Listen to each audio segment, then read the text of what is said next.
मैया या जई तू हमारी भवनवा हो।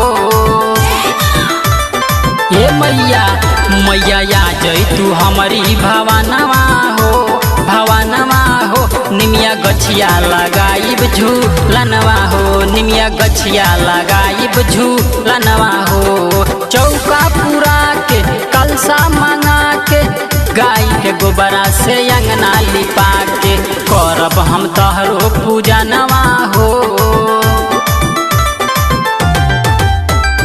करब हम तहरो पूजनवा हो, पूजनवा हो। निमिया गछिया लगाइब झूलनवा हो, निमिया गछिया लगाइब झूलनवा हो।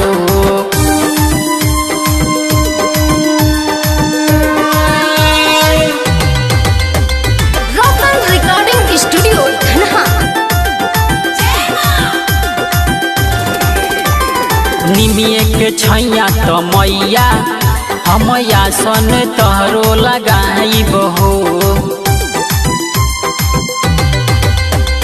निमिये के छैया तो मैया हम आसन तहरो लगाइब हो। अड़हुल दवनवा मड़ुआवा मालिन से हमहू मंगाइब हो।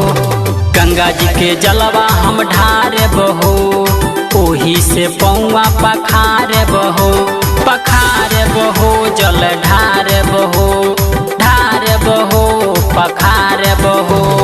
भोरे भोरे छुएब चरणवा हो,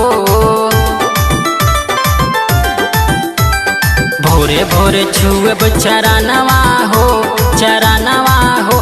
निमिया गछिया लगाइब झूलनवा हो, निमिया गछिया लगाइब झूलनवा हो।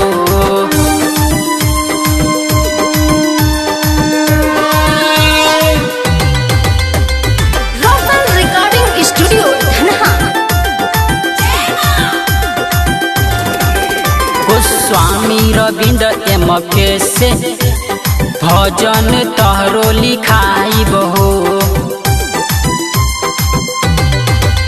गोस्वामी रविंद्र एमके से भजन तहरो लिखाइब हो। मिठाई सत्येंद्र मनु के चरण में तहरा बोलाइब हो। कहेले गुडू बेदर्दी हो, इहे बताहरा से अर्जी हो। अर्जी हो मर्जी हो, मर्जी हो अर्जी हो। जगदीश चंदन को दे दो ध्यानवा हो, जगदीश चंदन को दे दो ध्यानवा हो, ध्यानवा हो। निमिया गछिया लगाइब झूलनवा हो, निमिया गछिया लगाइब झूलनवा हो।